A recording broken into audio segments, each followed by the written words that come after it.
Hey guys, I am Amrita Agarwal from Amrita Agarwal coaching centre. जैसा कि आप सब जानते होंगे, एसएससी सीएचएसएल का एग्ज़ाम आने वाला है जो 24 मई 2022 से स्टार्ट है। इस वजह से मैं रोज आपके लिए एसएससी सीएचएसएल के most important previous year questions लेके आती हूँ जो आपके एग्ज़ाम में आने की संभावना ज़्यादा है। मैंने बहुत से क्वेश्चंस आपको ऑलरेडी दे रखे हैं जिसका लिंक आपको डिस्क्रिप्शन बॉक्स में मिलेगा, और एक प्लेलिस्ट बनाई है जिसमें जितने भी इम्पोर्टेंट क्वेश्चंस हैं आपके एग्जाम से रिलेटेड वो सारे क्वेश्चंस आपको उस प्लेलिस्ट में मिलेंगे। प्लेलिस्ट की लिंक मिलेगी आपको आई बटन पे और डिस्क्रिप्शन बॉक्स में। चलिए स्टार्ट करते हैं। क्वेश्चन है, in triangle A B C angle A is equal to 135 degree, C A is equal to 5√2 centimetre and AB is equal to 7 centimeter. E and F are midpoints of sides AC and AB respectively. The length of EF is. बहुत अच्छा question है, बहुत ध्यान से सुनिएगा। देखिए, आपको कह रहा है कि ट्रायंगल ABC है, इस ट्रायंगल में एंगल A 135 डिग्री का है। क्लियर? ये एंगल A 135 डिग्री का है। सी ए की दूरी 5√2 है, जो सी ए है इसकी दूरी 5√2 है। ए बी की दूरी 7 सेंटीमीटर है। ई और एफ मिड पॉइंट्स हैं। ई मिड पॉइंट है ए सी के, एफ मिड पॉइंट है ए बी पे। तो बताइए ई से एफ की दूरी क्या होगी? आपको मैंने ऑलरेडी एक्सप्लेन किया हुआ है कि किसी भी ट्रायंगल में अगर मिड पॉइंट्स, दो साइड्स के मिड पॉइंट्स आपस में मिले और एक नया ट्रायंगल जो फॉर्म होता है वो पुराने ट्रायंगल का क्या होता है? सिमिलर ट्रायंगल होता है। और क्योंकि वो मिड पॉइंट्स की वजह से बना हुआ नया ट्रायंगल है, इस वजह से जैसे कि ये साइड, नए ट्रायंगल की ये साइड इस साइड की हाफ होती है, ये साइड इस साइड की हाफ होती है, उसी तरीके से यहाँ ये जो साइड बनेगी वो इस बेस के साइड की क्या होगी? हाफ होगी। क्योंकि सिमिलर ट्रायंगल्स के जो साइड्स होते हैं, करस्पॉन्डिंग साइड्स, उनके जो रेशियो होते हैं वो आपस में इक्वल होते हैं। क्योंकि ई एफ मिड पॉइंट्स है, इस वजह से ए ई ए सी का हाफ हुआ, ए एफ ए बी का हाफ हुआ। उसी तरीके से ई एफ की जो हमसे लेंथ पूछा है वो सी बी की हाफ होगी। अब बात आती है कि सी बी की दूरी हम निकालें कैसे, जबकि हमको दे के क्या रखा है? एंगल ए बी की दूरी और ए सी की दूरी। तो आपको मैंने एक और रूल बताया हुआ है, कोसाइन रूल। प्रीवियस ईयर आपको ये 2020 का जो मेंस का पेपर हुआ था, मेंस के पेपर में ही आपसे कोसाइन रूल पे बेस्ड एकदम ऐसे ही लगभग क्वेश्चंस था, बल्कि इसे हम समझते थोड़ा हल्का क्वेश्चन था जो मेंस के क्वेश्चन में आपसे पूछा था। और वहाँ मैंने आपको बकायदे बहुत अच्छे से एक्सप्लेन कराया है कोसाइन रूल के बारे में। मैं उसकी लिंक आपको डिस्क्रिप्शन बॉक्स में दूंगी, आप ज़रूर एक बार जाके उसे विजिट करिएगा। वहाँ पे आपको कोसाइन रूल का जितना डिटेल है वो सब मिल जाएगा। बाकी मैं इसको शॉर्ट में थोड़ा अभी आपको बता देती हूँ कि कोसाइन रूल क्या होता है। देखिए, आपको पता है कि जब भी कोई राइट एंगल ट्रायंगल होता है तो दो साइड्स अगर हमको दी हो तो तीसरी साइड फाइंड आउट करना with the help of Pythagoras theorem easily find out हो जाता है, ये राइट एंगल ट्रायंगल के केस में। लेकिन जब राइट एंगल ट्रायंगल नहीं होता है, ऐसे केस में क्या किया जाए? जब राइट एंगल ट्रायंगल नहीं होता है, एक्यूट एंगल या ऑब्ट्यूज एंगल ट्रायंगल होता है, तो ऐसे केस में अगर दो साइड्स दी हुई होती हैं और तीसरी साइड्स फाइंड आउट करनी होती है with the help of angle, बस एक एंगल दिया हो और दो साइड्स दिया हो, तो वहाँ हम अप्लाई कर सकते हैं कोसाइन रूल। और कोसाइन रूल क्या है?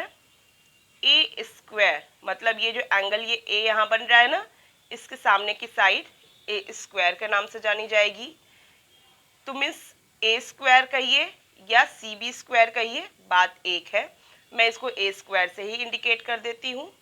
ए square is equal to B square plus C square minus 2bc cos A. अब यहाँ बी स्क्वायर किसको कहा जाएगा? जो एंगल बी के सामने की साइड होगी, मीन्स ए सी। बी स्क्वायर होगी वो। सी सी स्क्वायर किसे कहा जाएगा?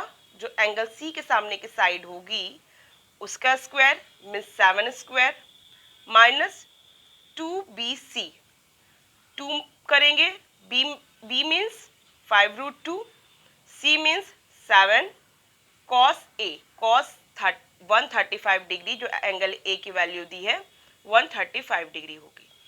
Means C B square is equal to क्या मिलेगा हमको मिलेगा 5√2 का square plus 7 square minus 2 into 5√2 into 7 cos 135 degree.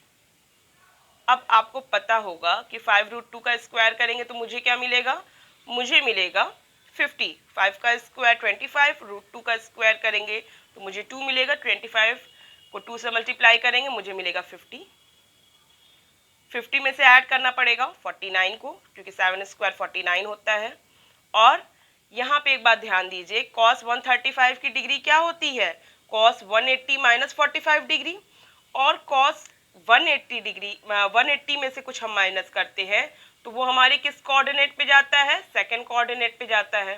और सेकंड कोऑर्डिनेट पे साइन और कोसेक ये दोनों ही सिर्फ पॉजिटिव होते हैं, अदरवाइज सारे साइंस निगेटिव होते हैं। इस वजह से cos 135 जो कि आपका हो जाएगा माइनस cos 45 डिग्री। और cos 45 डिग्री की क्या होती है? 1/√2। और क्योंकि यहाँ पे सेकंड कोऑर्डिनेट की वजह से ये माइनस हो चुका है तो ये माइनस यहाँ ये माइनस को क्या कर देगा? प्लस कर देगा। और अब हमको यहाँ क्या मिल जाएगा? हमको मिल जाएगा 1/√2 किसकी जगह? cos 135 की जगह। इसे सॉल्व करेंगे मुझे मिल जाएगा 7 5 जा 35, 35 2 जा 70। इट मीन्स अब हमें इसमें क्या करना है? 70 ऐड कर देना है। बस आपको समझ में आ चुका है। आपको क्या करना है? 50 में से 70 ऐड किया मिला 120, और 120 में जब 49 ऐड किया तो मुझे मिल गया 169। 169 ये किसका मिला? ये सी बी स्क्वायर की वैल्यू मिली है। तो इसका मतलब हमको 169 का रूट करना होगा सी बी की वैल्यू फाइंड आउट करने के लिए। और 169 क्या होता है? 13 का स्क्वायर होता है। और 13 का स्क्वायर होता है, इट मीन्स हमको सी बी की वैल्यू क्या मिली? 13 मिली। इससे हमको ई एफ कितना मिल जाएगा? 13 का हाफ। 13 का हाफ कितना हो जाएगा? 6 2 12 होता है, 13 का हो जाएगा 6.5। ऑप्शन बी करेक्ट है। ये जो सेकंड ऑप्शन है ये करेक्ट है। 6.5 हमारी ई एफ की वैल्यू मिली है। आई होप आपको समझ में आया है। जगह की कमी है इस वजह से कैलकुलेशन थोड़ा सा क्लियरिटी नहीं मिल रही होगी, बाकी मैंने एक्सप्लेनेशन इसको बहुत क्लियर दिया हुआ है। एक बार मैं इसकी समरी एक बार दे देती हूँ, उसके बाद मैं इसको थोड़ा डिटेल कंसेप्ट भी बता दूंगी जिससे कि किसी को कोई कन्फ्यूज़न न रहने पाए। साथ में मैं वो 2 क्वेश्चंस आपको डिस्क्रिप्शन बॉक्स में दूंगी जो आप ज़रूर जाके विजिट करिएगा, क्योंकि वो दोनों क्वेश्चंस भी आपको देखना ज़रूरी है। वो मोस्ट इम्पॉर्टेंट क्वेश्चंस है और वहाँ मैंने उसको डिटेल कंसेप्ट बताया हुआ है कि सिमिलैरिटी रूल के बारे में भी और कोसाइन रूल के बारे में भी। तो चलिए सबसे पहले तो हम इसकी समरी दे दें। समरी ये है कि आपसे पूछा है ई एफ की दूरी, ठीक है। ई और एफ क्या है? ए सी और ए बी का मिड पॉइंट्स है। इस वजह से जो ट्रायंगल ए ई एफ और ट्रायंगल ए बी सी हमको जो मिल पा रहा है ये है सिमिलर ट्रायंगल। अब क्योंकि ये दोनों जब सिमिलर ट्रायंगल है तो जो ए एफ ए बी का हाफ, ए ई ए सी का हाफ, उसी तरीके से ई एफ जो हमसे पूछा है वो बी सी के हाफ होंगे बिकॉज ऑफ सिमिलर ट्रायंगल्स के रूल। अब हमको पता चल चुका है कि हमको ई एफ फाइंड आउट करना है तो हमको सी बी की दूरी फाइंड आउट करनी ज़रूरी है। लेकिन यहाँ पे एंगल कितना दे के रखा है? 135 डिग्री दे के रखा है। इस वजह से हम यहाँ पाइथागोरस थ्योरम अप्लाई न करने के बजाय कोसाइन रूल अप्लाई किए हैं। और कोसाइन रूल ये कहता है कि जो भी एंगल आपको फाइंड आउट करना है उसके सामने की साइड का स्क्वायर कीजिए, वो इक्वल होगा बगल की दोनों साइड्स के स्क्वायर के सम के माइनस दोनों साइड्स को मल्टीप्लाई कर दीजिए और उसे डबल कर दीजिए, मीन्स 2bc कर दीजिए, और cos a से मल्टीप्लाई कर दीजिए। cos a का मतलब क्या हुआ, यही जो एंगल के सामने वाली साइड है जिसकी वैल्यू हमको फाइंड आउट करनी है, उसी के ये सामने वाला ये एंगल, उसका cos a निकालिए और उसे इसमें मल्टीप्लाई कर दीजिए। बस रूल इतना है, बहुत सिंपल है। मैंने काफ़ी डिटेल कंसेप्ट इसका ऑलरेडी बताया हुआ है, जिसका लिंक मैं आपको दूंगी डिस्क्रिप्शन बॉक्स में। और इसी तरीके से अगर मान लीजिए आपको a square is equal to B square plus C square minus 2bc cos a मिला, उसी तरीके से अगर आपको b स्क्वायर निकालना होता तो आप क्या करते, आप करते a square plus C square minus 2ac cos b। इसी तरीके से सारे रूल बने हुए हैं, यहाँ पे आपको कोई कंफ्यूजन नहीं होगी। अब हमको क्या करना है कि अब जब CB की दूरी निकालने का हमको तरीका मिल चुका है with the help of cosine rule, तो अब हमको CB की दूरी फाइंड आउट करने पे फोकस करना है, जो कि क्या होगा, ये बगल के दोनों साइड्स के स्क्वायर्स करिए, उसको सम करिए। 7 का स्क्वायर किया 49, 5√2 का स्क्वायर किया 50, इन दोनों को सम किया, minus 2bc cos a, minus करना है हमको क्या, 2bc 2 into 7 into 5√2, cos a क्या है 135 डिग्री का है, क्योंकि cos 135 डिग्री सेकेंड कोऑर्डिनेट पे आएगा, और सेकेंड कोऑर्डिनेट पे आपको पता है कि सिर्फ साइन और कोसेक ही पॉजिटिव होता है, सिर्फ साइन और कोसेक ही पॉजिटिव होता है, बाकी सब निगेटिव होता है। थर्ड कोऑर्डिनेट पे tan और cot पॉजिटिव होता है, फोर्थ कोऑर्डिनेट पे sec और cos पॉजिटिव होता है, और फर्स्ट कोऑर्डिनेट पे सब कुछ पॉजिटिव होता है। तो ये आपको रूल ऑलरेडी पता होगा, ज़्यादा एक्सप्लेन करने की और ज़्यादा कुछ ज़रूरत नहीं है। तो cos 35 की वैल्यू हमको जो मिलेगी वो निगेटिव मिलेगी, इस वजह से जो ऑलरेडी साइन निगेटिव है वो क्या बन जाएगा, पॉजिटिव बन जाएगा, और हमको क्या मिल जाएगा 2 इंटू, हम थोड़ा यहाँ लिख दे रहे हैं 7 इंटू 5√2। अब ये cos जो 135 डिग्री है वो हम 180 माइनस 45 कर सकते हैं, और हमको जो वैल्यू मिलेगी वो मिलेगी क्या, cos 145 डिग्री की वैल्यू क्या होती है 1/√2 होती है। बस ये √2 से ये √2 कट जाएगा, मुझे क्या मिलेगा 7 5 ज़ा 35, और 35 को 2 से मल्टीप्लाई करेंगे मुझे मिलेगा 70। तो इसका पूरा वैल्यू मुझे 70 मिल गया। इन सबको ऐड किया तो मुझे मिल गया हमारी रिक्वायर्ड वैल्यू जो कि 169 है, और क्योंकि वो किसकी वैल्यू है, CB स्क्वायर की वैल्यू है, इस वजह से हमको 169 का रूट करना होगा CB की वैल्यू फाइंड आउट करने के लिए, जो कि वैल्यू क्या मिली हमको 13 मिली। 13 का हाफ करेंगे तो मुझे क्या मिलेगा 6.5, जो कि EF हमारे रिक्वायर्ड वैल्यू है। आई होप आपको अच्छे से समझ में आया है, कोई कंफ्यूजन नहीं रहा है। अब इसका डिटेल कंसेप्ट भी हम कर सकते हैं, कुछ डिटेल कंसेप्ट जानना हो तो हमको क्या करना पड़ेगा, हमको क्योंकि ऑब्ट्यूज एंगल ट्रायंगल है तो इसका ये साइड थोड़ा सा टेढ़ा इधर की ओर आएगा ही, हम यहाँ से परपेंडिकुलर डाल लें और बना लें एक राइट एंगल ट्रायंगल। जब हम राइट एंगल ट्रायंगल बना लेंगे तो ये 135 डिग्री के है, तो ये कितने डिग्री का होगा 45 डिग्री का होगा। और अगर हम इस AC के हेल्प से ये CD फाइंड आउट कर ले, यहाँ हमको क्लियर दिखाते हैं, ये AC की साइड जो 5√2 दी है इसकी हेल्प से अगर हम CD ये दूरी फाइंड आउट कर लें, जो कि कैसे फाइंड आउट की जा सकती है, cos 45 डिग्री लगाकर, सॉरी साइन रूल लगा करके। साइन 45 क्या होगा, आपको परपेंडिकुलर अपॉन हाइपोटेनस होता है, मीन्स आपको मिल जाएगा CD अपॉन AC। AC 5√2 है, 5√2 यहाँ मल्टीप्लाई कर दिया जाएगा तो मुझे CD की वैल्यू मिल जाएगी। इस तरीके से मैं CD की वैल्यू फाइंड आउट कर लूँ।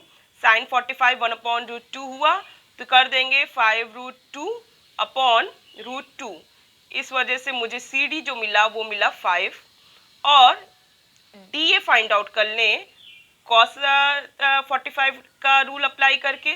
cos 45 कितना होता है, बेस अपॉन हाइपोटेनस, और बेस क्या हो जाएगा DA, अब हमको DA क्या मिल जाएगा, मुझे मिल जाएगा cos 45 is equal to DA upon AC, और AC की वैल्यू 5√2 दी है, तो यही आपको जब cos 45 की वैल्यू क्या मिलती है, cos 45 की वैल्यू मिलती है 1/√2, इसकी भी वैल्यू 1/√2 ही होती है, और इसमें जब हम मल्टीप्लाई करेंगे 5√2 का तो हमको क्या मिल जाएगा 5। इस वजह से हमको जो DA मिलेगा वो भी 5 मिलेगा। और फिर हम जब CB की वैल्यू फाइंड आउट करने की कोशिश करेंगे तो कुछ मुश्किल नहीं है, CD की वैल्यू 5 हो गई और DA की वैल्यू 5 हो गई और AB की वैल्यू 7 दे के रखा है। इस वजह से हमको DB जो कंप्लीट ये दूरी दे के रखा है वो कितनी मिल जाएगी, 7 + 5 करेंगे तो मुझे मिल जाएगा 12, और इधर से ये साइड मिल जाएगी 5। इसका मतलब CB भी क्या होगा, 13 होगा। आपको मैंने पाइथागोरस ट्रिपलेट्स बताया हुआ है कि किसी भी राइट एंगल ट्रायंगल में अगर एक साइड 5 हो, आपका दूसरे साइड 12 हो, तो इसका मतलब जो हाइपोटेनस होता है वो ऑलवेज 13 ही होता है। तो कोई कैलकुलेशन करने की ज़रूरत नहीं है, आपको मिल जाएगा 13। यहाँ भी कोई कैलकुलेशन की ज़रूरत ही नहीं थी, मैंने आपको एक्सप्लेन डिटेल करने के लिए किया, क्योंकि किसी भी 45 डिग्री के केस में, राइट एंगल ट्रायंगल के किसी भी 45 डिग्री के केस में यही होता है कि अगर हाइपोटेनस आपका कुछ भी √2 है तो इसका मतलब दोनों साइड्स उसका एग्जैक्ट वैल्यू होती है। मीन्स अगर ये 5√2 दूरी दी है तो इसका मतलब CD और DA दोनों 5 ही होंगी, अदरवाइज और कुछ नहीं होंगी। तो कुछ इतना वर्क करने की कैलकुलेशन ज़रूरत नहीं थी। एक्चुअल में ये एक ईजी था, यहाँ से लगाना भी कोई टफ नहीं था, ओरल करने वाली चीज़ें थी, ये भी कोई टफ चीज़ नहीं है। हमको CD मिल गया 5, DB मिल गया 12 और हमको CB मिल गया 13। जब 13 मिल गया तो जाहिर सी बात है EF क्या होगा, 13 का हाफ होगा जो कि 6.5 होगा। हाँ ये भी अच्छा रूल था, मैंने अप्लाई नहीं किया ना, बट ये बहुत अच्छा रूल है, अभी मैंने सॉल्व किया तो कुछ है ही नहीं करने के लिए। आपको जाहिर सी बात है, मैं अभी आपको एक्सप्लेन भी कर देती हूँ। किसी भी ट्रायंगल में अगर ये 45 डिग्री के दोनों एंगल्स हैं, किसी भी ट्रायंगल में नहीं, राइट एंगल ट्रायंगल में, राइट एंगल ट्रायंगल है, तो ऐसे केस में सिर्फ ये दूरी भी दे के रखा है 5√2 या कुछ भी दूरी दे के रखा है, अगर ये एंगल 45 डिग्री का है तो ये भी 45 डिग्री का होगा ही। इसका मतलब दोनों ट्रायंगल्स क्या, ये ट्रायंगल्स क्या होंगे, आइसोसेलेस ट्रायंगल होंगे, समद्विबाहु त्रिभुज हो गए, ये साइड इस साइड के इक्वल होगा। इस वजह से हमारा जो हाइपोटेनस 5√2 अगर दिया हुआ है तो दोनों साइड्स 5 ही होंगी। इनकेस अगर 2√2 दिया होता तो दोनों साइड्स क्या होती, 2 होती हैं। ये इसका आप इसको पाइथागोरस फॉर्मूला अप्लाई करेंगे तो भी आप आराम से निकाल सकते हैं। बाकी आपको ये लर्न रखना चाहिए, किसी भी राइट एंगल ट्रायंगल में अगर एंगल 45 डिग्री के हैं और हाइपोटेनस देकर रखा है तो आपको जस्ट उसका √2 हटाइए, बस उसका वो नंबर लिखिए और वही दोनों के साइड्स होंगे, कुछ था नहीं। इसको भी एक बार हम इसको समरी दे देते हैं। देखिए ये एंगल 45 डिग्री का है और ये आपको हाइपोटेनस इस राइट एंगल ट्रायंगल के लिए, क्योंकि मैंने अपनी तरफ से राइट एंगल ट्रायंगल यहाँ पे बना दिया है, क्योंकि हमको CB फाइंड आउट करना था तो मैंने C से यहाँ राइट एंगल परपेंडिकुलर डाला और राइट एंगल ट्रायंगल एक नया ट्रायंगल फॉर्म कर दिया। इस राइट एंगल ट्रायंगल के लिए ये CA क्या है, हाइपोटेनस है, कर्ण है। इस वजह से जब ये एंगल 45 डिग्री का हमको मिल रहा है, क्योंकि ये 135 डिग्री का है तो ये भी 45 डिग्री का मिला, और इस वजह से ये जो दोनों DA और CD ये दोनों साइड्स जो हमको मिलेंगे 5 ही मिलेंगे। ठीक है, अब जब ये दोनों साइड्स 5 मिले तो हमको CD 5 हो गया और DA 5 हो गया, तो DB कंप्लीट कितना मिल गया, 5 + 7 12 मिल गया। और क्योंकि ये कंप्लीट एक राइट एंगल ट्रायंगल बन रहा है और इसके लिए ये हाइपोटेनस होगा CB जो कि हमारी रिक्वायर्ड वैल्यू थी, इसी का हाफ EF है ना, तो हमको रिक्वायर्ड वैल्यू जो CB फाइंड आउट करनी थी, हम क्या कर सकते हैं, इस 5 और इस 12 की हेल्प से पाइथागोरस ट्रिपलेट्स अप्लाई किया और हमको मिल गया ये 13। कैलकुलेशन की एक्चुअल में कोई ज़रूरत नहीं थी, ये बल्कि सेकेंड मेथड जो मैं आपको बता रही हूँ ज़्यादा ईजी लग रहा है। 13 निकाला, 13 का हाफ किया, 6.5 सेकेंड्स में वैल्यू फाइंड आउट होगी। आई होप आपको समझ में अच्छे से आया हो, मैंने आपको एक्सप्लेन जो किया है आपको अच्छे से सब चीज़ें क्लियर हो पाई हूँ। आपको जो भी कमेंट होगा आप कमेंट बॉक्स में दीजिए। मैं सेकंड रूल एक्चुअल में बहुत अच्छा रूल अप्लाई हुआ। देखिए लेकिन ना ये कोसाइन रूल भी बहुत अच्छा है, कोसाइन रूल भी आपको लर्न रखना चाहिए क्योंकि एग्जाम्स में बहुत जगह अप्लाई किया जाता है। मैंने इसका डिटेल कंसेप्ट आपको CGL टीयर 2 के क्वेश्चंस में बताया हुआ है, जिसका लिंक मैं आपको डिस्क्रिप्शन बॉक्स में दूंगी। बाकी आइसोसेलेस ट्रायंगल के रूल भी बहुत इंपॉर्टेंट है, इस पे बेस्ड बहुत क्वेश्चंस पूछे जाते हैं। इसको मैंने थोड़ा अभी तो शॉर्ट में बताया है, बट मैंने इसका डिटेल कंसेप्ट आपको प्रीवियस क्वेश्चंस में दिए हुए हैं, जिसका लिंक मैं आपको डिस्क्रिप्शन बॉक्स में दे दूंगी। एक बार आप ज़रूर जाके विजिट करिएगा उसको। और आपके जो भी कमेंट हों, अगर आपको मेरे वीडियोस पसंद आ रहे हैं तो वो बताइए, और अगर आपको लग रहा है कि नहीं, आपको अभी समझने में थोड़ी सी कमी हो रही है, मतलब मैं एक्सप्लेन जो कर रही हूँ आपको क्लियर नहीं हो पा रहा है, तो वो भी आप ज़रूर आप कमेंट बॉक्स में दीजिएगा, क्योंकि मैं इसे और क्लियर करके आपको वीडियो बना के दूंगी। तो आपको अगर वीडियो पसंद आया तो इसे लाइक कर सकते हैं, और मेरा चैनल सब्सक्राइब कर सकते हैं, और बेल बटन दबा सकते हैं, जिससे कि मेरे रोज़ जितने मैं डेली वीडियोस जो डालती हूँ उसकी नोटिफिकेशन ईजिली मिल सके। देखिए, मैं आपको CHSL के तो दिन में इंपॉर्टेंट क्वेश्चंस देती ही हूँ कि आपका एग्ज़ाम आने वाला है, लेकिन साथ में मैं डेली रूटीन CGL टीयर 2 के क्वेश्चंस देती हूँ, प्रीवियस ईयर क्वेश्चंस, जिससे कि आप अच्छे क्वेश्चंस रोज उसको देखें और उस पर ट्राई करें। आपके सामने हमेशा अच्छे अच्छे क्वेश्चंस आते रहने चाहिए, आपकी प्रैक्टिस अच्छी होनी चाहिए उस क्वेश्चंस पे। तो इस तरीके से मैं डेली CGL टीयर 2 के क्वेश्चंस तो डालती ही हूँ, क्योंकि CHSL का एग्ज़ाम आने वाला है, तो CHSL के भी इंपॉर्टेंट क्वेश्चंस दे रही हूँ। CHSL का एग्ज़ाम जब कंप्लीट हो जाएगा तो CGL टीयर 1 के अभी क्वेश्चन जो पेपर सॉल्व कंप्लीट हुआ है, उस पेपर का क्वेश्चंस उसका सॉल्यूशन दूंगी। तो चलिए ठीक है, थैंक यू।